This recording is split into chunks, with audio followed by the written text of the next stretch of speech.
L'argent est une force qui influence presque tous les aspects de notre vie. Que ce soit dans nos choix quotidiens, nos aspirations ou même notre bonheur, l'argent joue un rôle central. Mais quelle est sa véritable nature ? Est-ce simplement un moyen d'échange ou possède-t-il un pouvoir plus profond ? Dans cette vidéo, nous allons explorer le message puissant de Myles Munroe sur l'argent. Découvrez comment, selon lui, l'argent peut devenir un outil de transformation et de véritable prospérité au-delà de ce que nous avons l'habitude de penser. Si ce contenu vous enseigne et vous inspire, n'oubliez pas de liker la vidéo et de vous abonner en activant la cloche pour ne rien manquer des prochaines vidéos. En ajoutant un like, vous aidez YouTube à partager ce message au maximum et à toucher encore plus de personnes qui cherchent à se développer personnellement et à devenir des leaders. Restez avec nous et ouvrez les portes d'une nouvelle compréhension de cette ressource qui façonne notre monde. L'argent est la chose la plus puissante sur Terre après Dieu. C'est la raison pour laquelle Dieu compare ici Jésus à l'argent. Il n'y a rien de plus puissant que Dieu sur cette terre.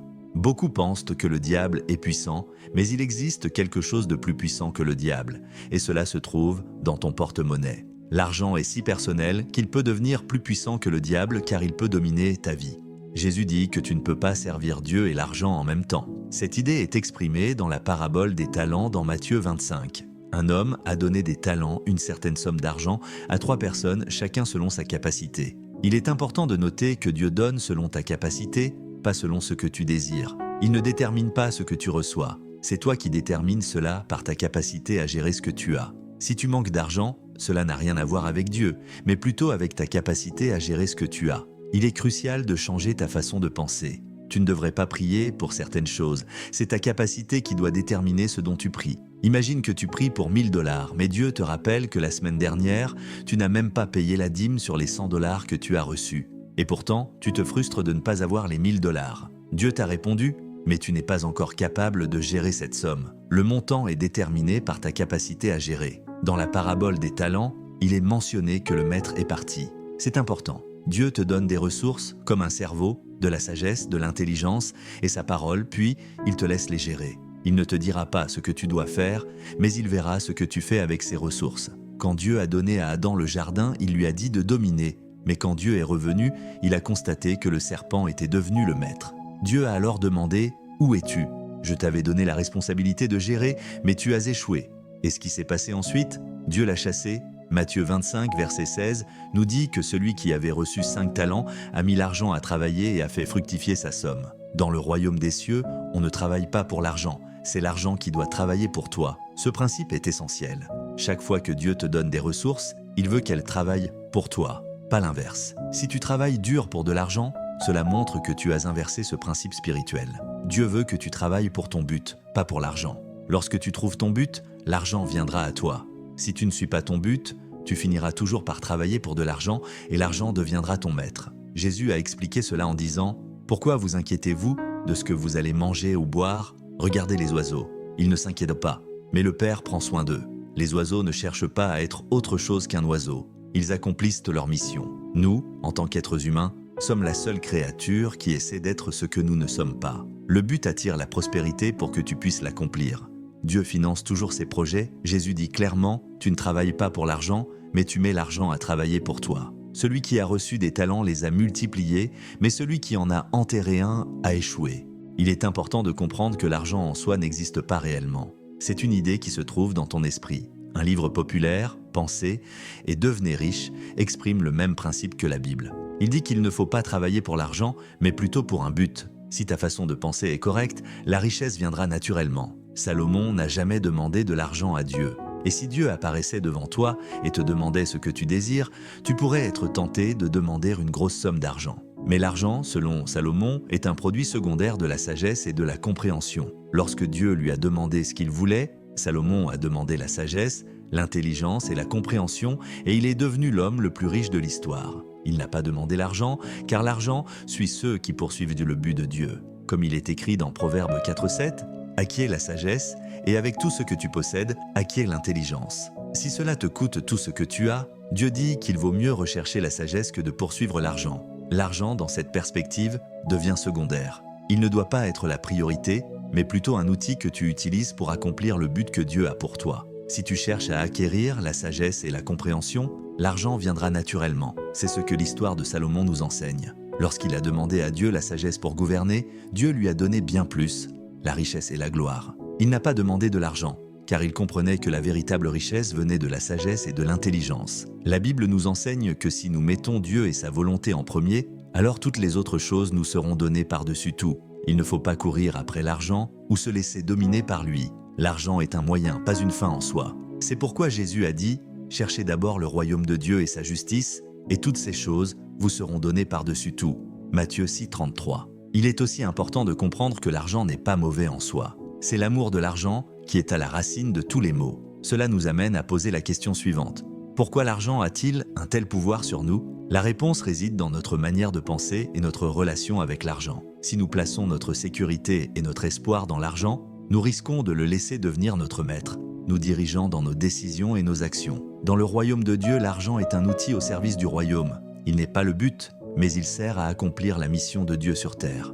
Dieu nous bénit avec des ressources pour que nous puissions les utiliser selon sa volonté et les multiplier pour faire avancer son œuvre. Chaque talent, chaque ressource que nous recevons est un test de notre capacité à gérer ce qui nous est confié. Comme dans la parabole des talents, ceux qui sont fidèles avec ce qui leur est donné recevront encore plus, tandis que ceux qui négligent leurs responsabilités verront ce qu'ils ont leur être retiré. Ainsi, la sagesse n'est pas simplement d'acquérir des biens matériels, mais d'avoir la capacité de gérer ce que Dieu nous donne avec sagesse, responsabilité et discernement. Dieu veut voir comment nous gérons ce qu'il nous a confié, que ce soit de l'argent, des talents, des opportunités ou des relations. Il ne s'agit pas seulement de ce que nous recevons, mais de ce que nous faisons avec ce que nous avons.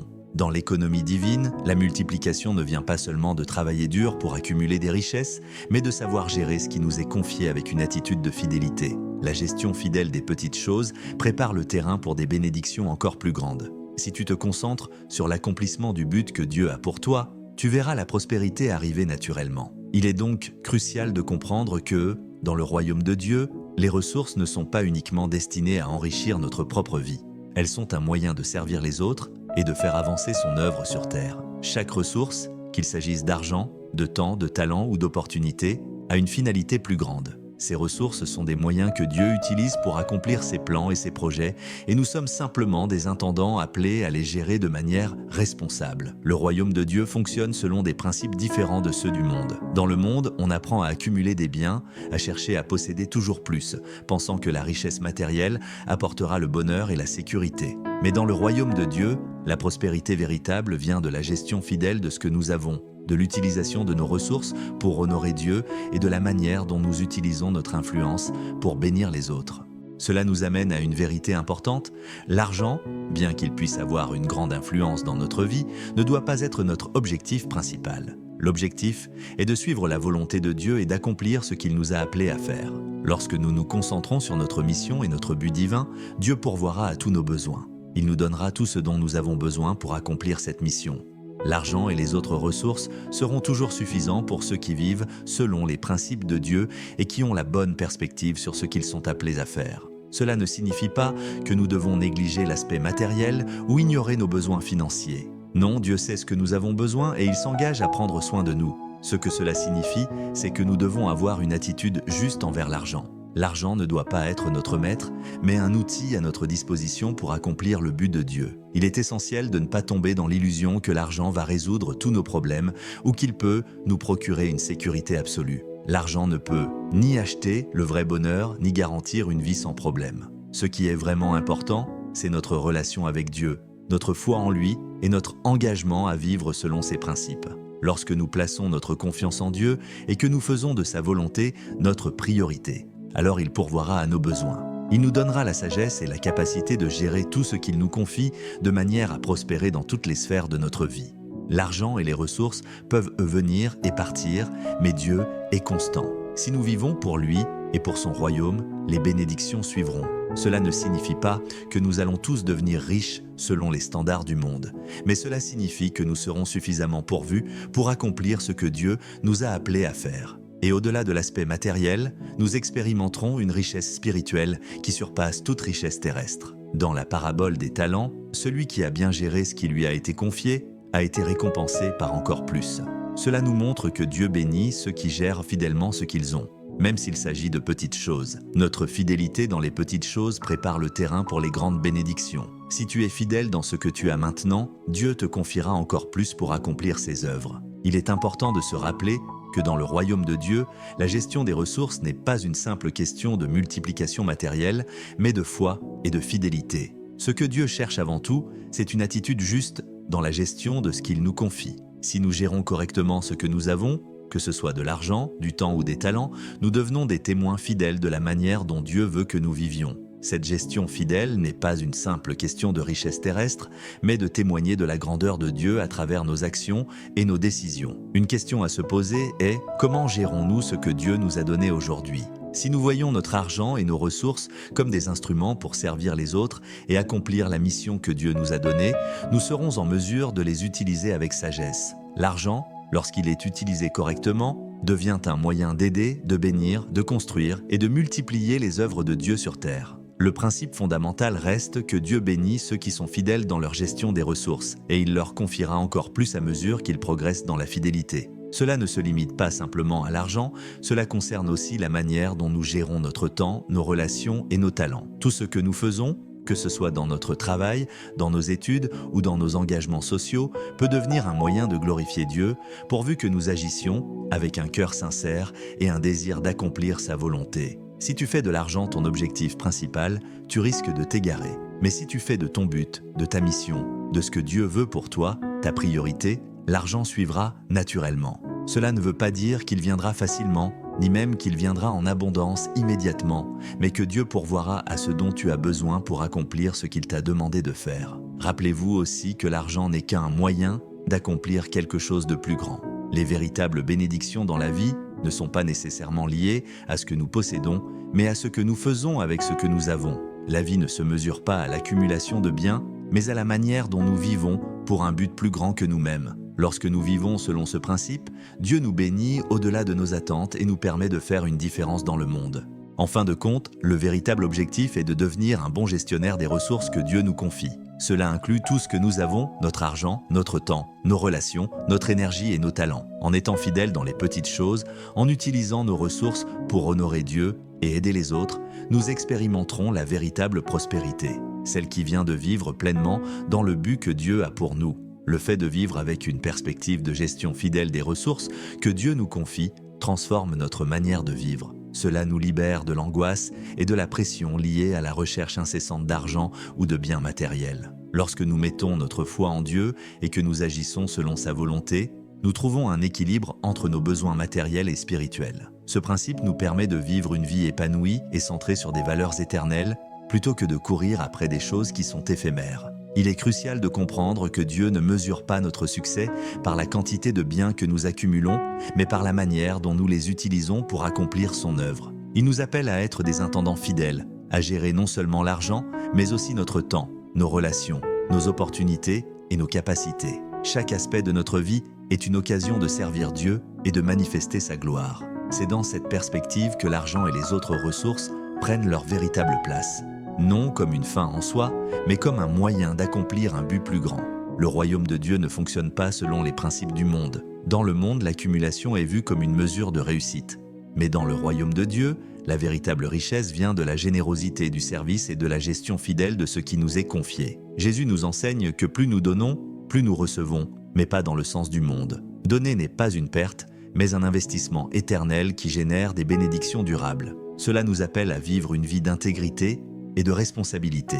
Si nous choisissons de vivre pour Dieu et de placer notre confiance en lui, il nous bénira de manière inattendue. Il pourvoira à nos besoins, mais il attend aussi de nous que nous utilisions ce qu'il nous donne de manière juste et fidèle. L'un des principes clés pour prospérer dans le royaume de Dieu est de faire preuve de générosité, de sagesse et de discernement dans la gestion de toutes les ressources qui nous sont confiées. De plus, Dieu utilise souvent nos ressources limitées pour accomplir des choses incroyables. Ce que nous pouvons percevoir comme petit ou insuffisant peut être multiplié lorsqu'il est placé entre les mains de Dieu.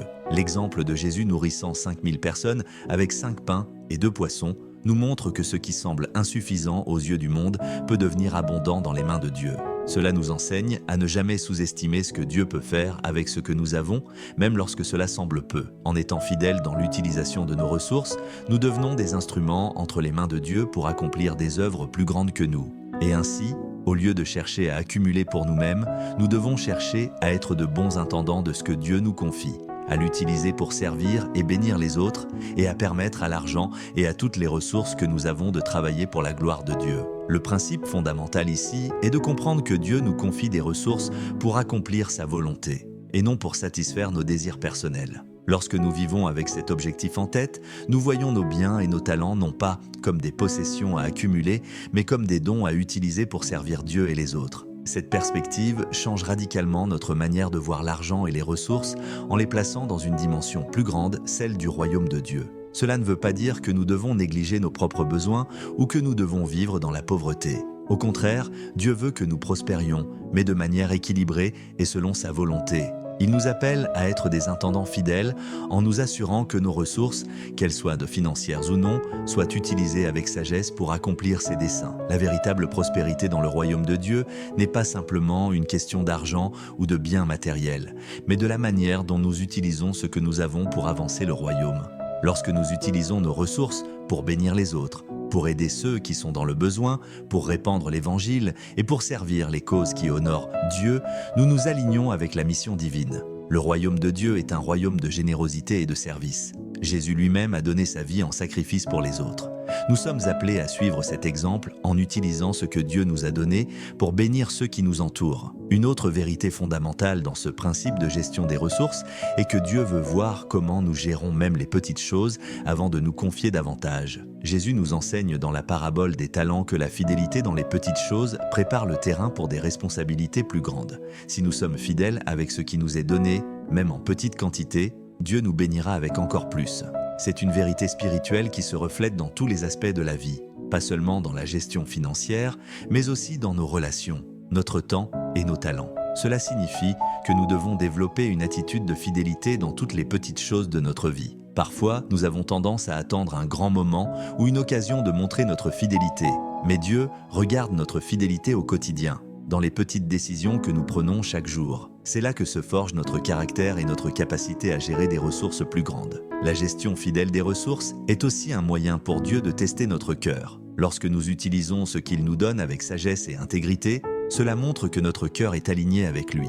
En revanche, si nous négligeons ou gaspillons ce qu'il nous confie, cela montre une attitude de mépris envers les bénédictions qu'il nous accorde. Dieu regarde notre cœur et non simplement ce que nous possédons. Ainsi, notre relation avec l'argent et les ressources est un reflet de notre relation avec Dieu. Si nous plaçons Dieu au centre de notre vie et que nous agissons selon ses principes, nous serons capables de gérer avec sagesse tout ce qu'il nous confie. L'argent et les ressources ne deviendront pas des idoles, mais des outils que nous utilisons pour accomplir la mission divine. Lorsque nous vivons selon ces principes, nous comprenons que l'argent, bien qu'important, n'est qu'un moyen parmi d'autres que Dieu utilise pour accomplir ses projets. Il ne s'agit pas seulement de multiplier des ressources matérielles, mais de témoigner de notre fidélité à Dieu en faisant ce qui est juste avec ce qui nous est confié. C'est dans cette perspective que Dieu nous bénit. L'argent et les autres ressources deviennent des instruments de bénédiction non seulement pour nous, mais aussi pour ceux qui nous entourent. En fait, dans le royaume de Dieu, nous sommes appelés à donner plutôt qu'à accumuler.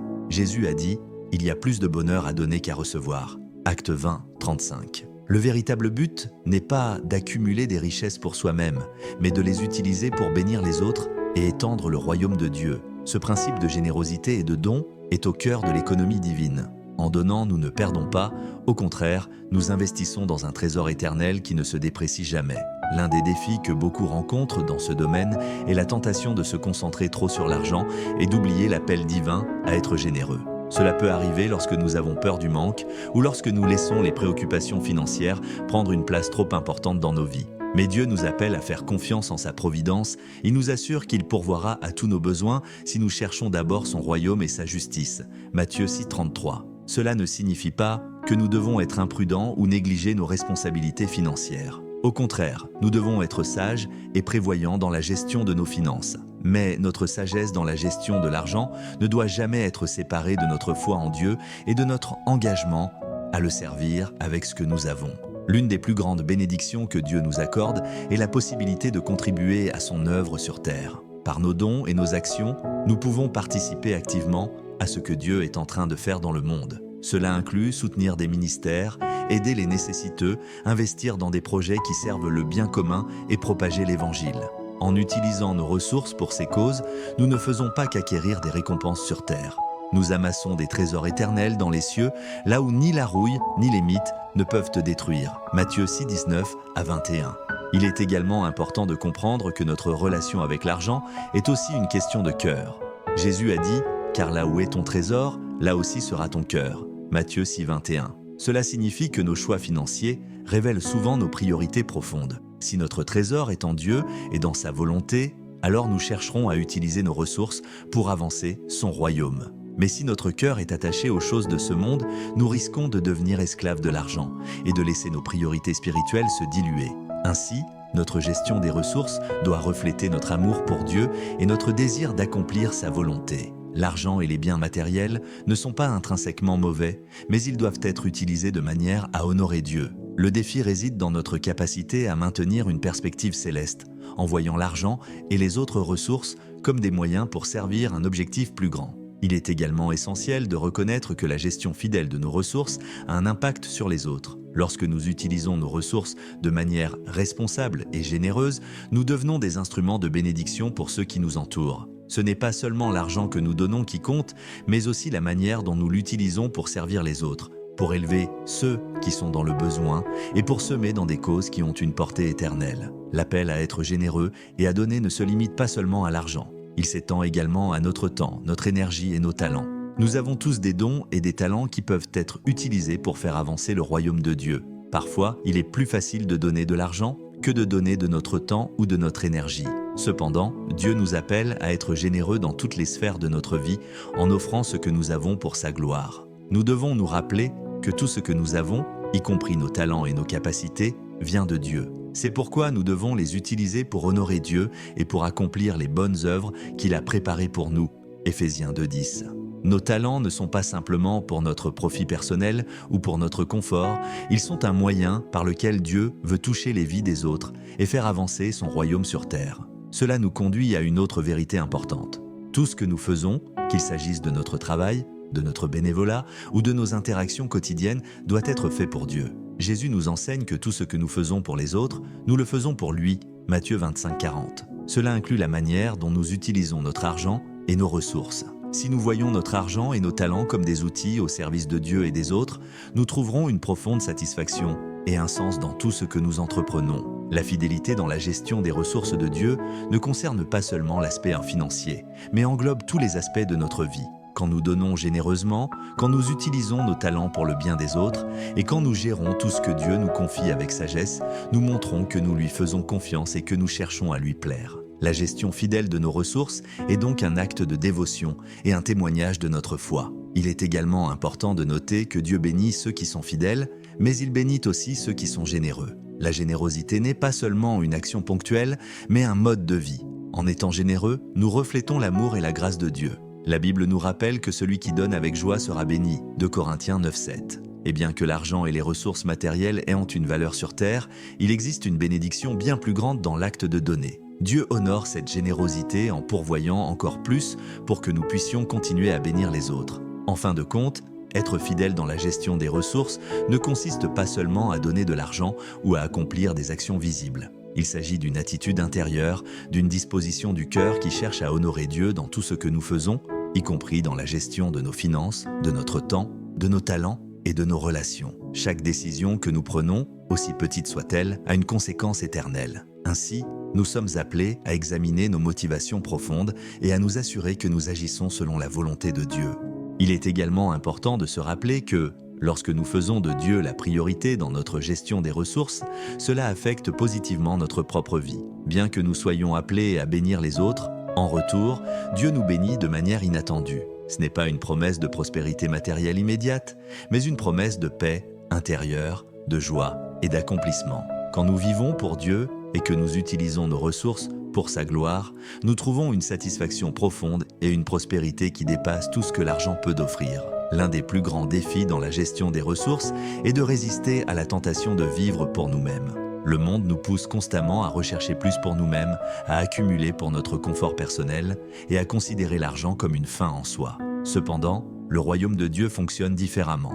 Dans le royaume de Dieu, plus nous donnons, plus nous recevons, mais pas de manière matérielle, plutôt de manière spirituelle et éternelle. C'est pourquoi Jésus a dit « Car celui qui veut sauver sa vie la perdra, mais celui qui perd sa vie à cause de moi la trouvera. » Matthieu 16, 25. C'est dans le don de nous-mêmes, dans la gestion fidèle de ce que Dieu nous confie, que nous trouvons véritablement la vie. L'ultime appel de Dieu est de nous libérer de l'emprise de l'argent et des biens matériels. Ce n'est pas qu'il soit mauvais d'avoir des biens, mais que notre cœur ne soit pas attaché à eux. Jésus nous met en garde contre l'amour de l'argent en disant « Nul ne peut servir deux maîtres. Soit il haïra l'un et aimera l'autre, soit il s'attachera à l'un et méprisera l'autre. Vous ne pouvez pas servir Dieu et l'argent. » Matthieu 6, 24. Cela signifie que nous devons veiller à ce que nos priorités soient alignées sur la volonté de Dieu et que nous choisissions d'honorer Dieu dans tous les aspects de notre vie, y compris dans la manière dont nous gérons nos ressources. Enfin, il est important de comprendre que Dieu ne mesure pas notre fidélité par ce que nous possédons, mais par notre capacité à utiliser ce que nous avons pour accomplir son travail. Dans la parabole des talents, les serviteurs qui ont investi et multiplié ce qui leur a été confié ont été récompensés. Ceux qui ont caché leurs talents, par peur ou par négligence, ont vu leurs ressources leur être retirées. Cela nous montre que la gestion fidèle de ce que Dieu nous donne est non seulement un principe spirituel, mais aussi une forme de préparation pour des bénédictions plus grandes. En fin de compte, être fidèle dans la gestion des ressources ne consiste pas seulement à donner de l'argent ou à accomplir des actions visibles. Il s'agit d'une attitude intérieure, d'une disposition du cœur qui cherche à honorer Dieu dans tout ce que nous faisons, y compris dans la gestion de nos finances, de notre temps, de nos talents et de nos relations. Chaque décision que nous prenons, aussi petite soit-elle, a une conséquence éternelle. Ainsi, nous sommes appelés à examiner nos motivations profondes et à nous assurer que nous agissons selon la volonté de Dieu. Il est également important de se rappeler que, lorsque nous faisons de Dieu la priorité dans notre gestion des ressources, cela affecte positivement notre propre vie. Bien que nous soyons appelés à bénir les autres, en retour, Dieu nous bénit de manière inattendue. Ce n'est pas une promesse de prospérité matérielle immédiate, mais une promesse de paix intérieure, de joie et d'accomplissement. Quand nous vivons pour Dieu et que nous utilisons nos ressources pour sa gloire, nous trouvons une satisfaction profonde et une prospérité qui dépasse tout ce que l'argent peut offrir. L'un des plus grands défis dans la gestion des ressources est de résister à la tentation de vivre pour nous-mêmes. Le monde nous pousse constamment à rechercher plus pour nous-mêmes, à accumuler pour notre confort personnel et à considérer l'argent comme une fin en soi. Cependant, le royaume de Dieu fonctionne différemment. Dans le royaume de Dieu, plus nous donnons, plus nous recevons, mais pas de manière matérielle, plutôt de manière spirituelle et éternelle. C'est pourquoi Jésus a dit « Car celui qui veut sauver sa vie la perdra, mais celui qui perd sa vie à cause de moi la trouvera. » Matthieu 16, 25. C'est dans le don de nous-mêmes, dans la gestion fidèle de ce que Dieu nous confie, que nous trouvons véritablement la vie. L'ultime appel de Dieu est de nous libérer de l'emprise de l'argent et des biens matériels. Ce n'est pas qu'il soit mauvais d'avoir des biens, mais que notre cœur ne soit pas attaché à eux. Jésus nous met en garde contre l'amour de l'argent en disant « Nul ne peut servir deux maîtres. Soit il haïra l'un et aimera l'autre, soit il s'attachera à l'un et méprisera l'autre. Vous ne pouvez pas servir Dieu et l'argent. » Matthieu 6, 24. Cela signifie que nous devons veiller à ce que nos priorités soient alignées sur la volonté de Dieu et que nous choisissions d'honorer Dieu dans tous les aspects de notre vie, y compris dans la manière dont nous gérons nos ressources. Enfin, il est important de comprendre que Dieu ne mesure pas notre fidélité par ce que nous possédons, mais par notre capacité à utiliser ce que nous avons pour accomplir son travail. Dans la parabole des talents, les serviteurs qui ont investi et multiplié ce qui leur a été confié ont été récompensés. Ceux qui ont caché leurs talents, par peur ou par négligence, ont vu leurs ressources leur être retirées. Cela nous montre que la gestion fidèle de ce que Dieu nous donne est non seulement un principe spirituel, mais aussi une forme de préparation pour des bénédictions plus grandes. La gestion fidèle des ressources que Dieu nous confie n'est pas une tâche ponctuelle ou une simple responsabilité administrative, mais un acte continu de soumission et de partenariat avec lui. Chaque jour, nous avons l'opportunité de faire preuve de fidélité dans la gestion de notre argent, de notre temps, de nos talents et de nos relations. Cela demande une conscience constante de la manière dont nos actions reflètent de nos priorités spirituelles. Quand nous plaçons Dieu au centre de notre gestion des ressources, nous découvrons un principe fondamental. La vraie liberté ne se trouve pas dans l'accumulation, mais dans la gestion et le partage des bénédictions que Dieu nous donne. Plus nous partageons et utilisons ce que nous avons pour bénir les autres, plus nous expérimentons la liberté spirituelle et la satisfaction profonde. En effet, c'est dans le don de soi que nous trouvons le véritable sens de notre vie et la joie que Dieu désire pour nous. L'enseignant chrétien John Wesley a dit un jour « Gagnez tout ce que vous pouvez, économisez tout ce que vous pouvez et donnez tout ce que vous pouvez ». Ce principe résume parfaitement l'appel à une gestion équilibrée et fidèle des ressources. Nous sommes appelés à travailler et à gagner, mais non pas pour accumuler de la richesse pour nous-mêmes, mais pour pouvoir donner. Ce principe est un témoignage d'humilité et de service, et c'est aussi un moyen de mettre en pratique notre foi. Cela nous amène à un autre point crucial. La générosité est non seulement un acte de foi, mais aussi une forme de témoignage. Lorsque nous utilisons nos ressources pour bénir les autres, nous témoignons de l'amour de Dieu et de sa générosité envers nous. Par nos actions, les autres voient que Dieu est notre source de provision et que nous croyons en sa capacité à pourvoir à tous nos besoins. La manière dont nous gérons nos ressources peut devenir un puissant outil pour rendre témoignage de l'Évangile et pour ouvrir des portes dans les cœurs des autres. Nous devons aussi être conscients que la fidélité dans la gestion de nos ressources a une dimension de responsabilité intergénérationnelle. La Bible nous enseigne que l'héritage spirituel et matériel est transmis d'une génération à l'autre. Le Proverbe 13,22 nous dit « L'homme bon laisse un héritage aux enfants de ses enfants ». En gérant fidèlement ce que nous avons, nous ne pensons pas seulement à nous-mêmes, mais à l'impact que nos actions auront sur les générations futures. Cela implique une gestion sage et une préparation pour l'avenir, que ce soit sur le plan financier, éducatif ou spirituel. Enfin, il est essentiel de souligner que la gestion des ressources, quand elle est alignée avec la volonté de Dieu, mène à une prospérité durable. Cela ne signifie pas nécessairement que nous deviendrons riches selon les standards du monde, mais que Dieu bénira nos efforts pour accomplir sa volonté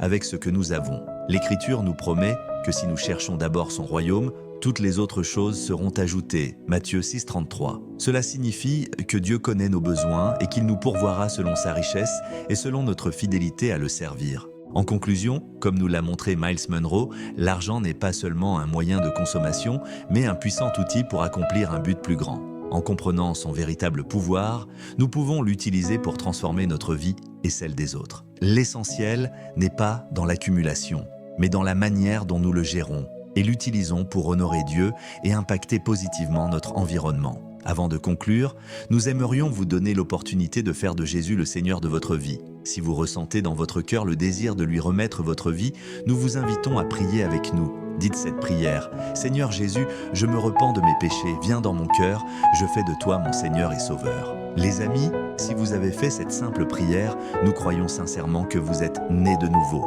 Nous vous encourageons à aller dans une église fidèle à la Bible où vous pourrez grandir dans la foi et donner à Dieu la première place dans votre vie. Si ce message vous a inspiré et que vous souhaitez en savoir plus sur la gestion des ressources et le leadership, n'oubliez pas de liker cette vidéo, de vous abonner et d'activer la cloche pour rester informé de nos prochaines vidéos. Ensemble, faisons en sorte que ce message atteigne plus de personnes et contribue à leur croissance personnelle.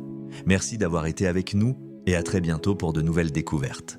En conclusion, comme nous l'a montré Myles Munroe, l'argent n'est pas seulement un moyen de consommation, mais un puissant outil pour accomplir un but plus grand. En comprenant son véritable pouvoir, nous pouvons l'utiliser pour transformer notre vie et celle des autres. L'essentiel n'est pas dans l'accumulation, mais dans la manière dont nous le gérons et l'utilisons pour honorer Dieu et impacter positivement notre environnement. Avant de conclure, nous aimerions vous donner l'opportunité de faire de Jésus le Seigneur de votre vie. Si vous ressentez dans votre cœur le désir de lui remettre votre vie, nous vous invitons à prier avec nous. Dites cette prière. « Seigneur Jésus, je me repens de mes péchés, viens dans mon cœur, je fais de toi mon Seigneur et Sauveur. » Les amis, si vous avez fait cette simple prière, nous croyons sincèrement que vous êtes nés de nouveau. Nous vous encourageons à aller dans une église fidèle à la Bible où vous pourrez grandir dans la foi et donner à Dieu la première place dans votre vie. Si ce message vous a inspiré et que vous souhaitez en savoir plus sur la gestion des ressources et le leadership, n'oubliez pas de liker cette vidéo, de vous abonner et d'activer la cloche pour rester informé de nos prochaines vidéos. Ensemble, faisons en sorte que ce message atteigne plus de personnes et contribue à leur croissance personnelle. Merci d'avoir été avec nous et à très bientôt pour de nouvelles découvertes.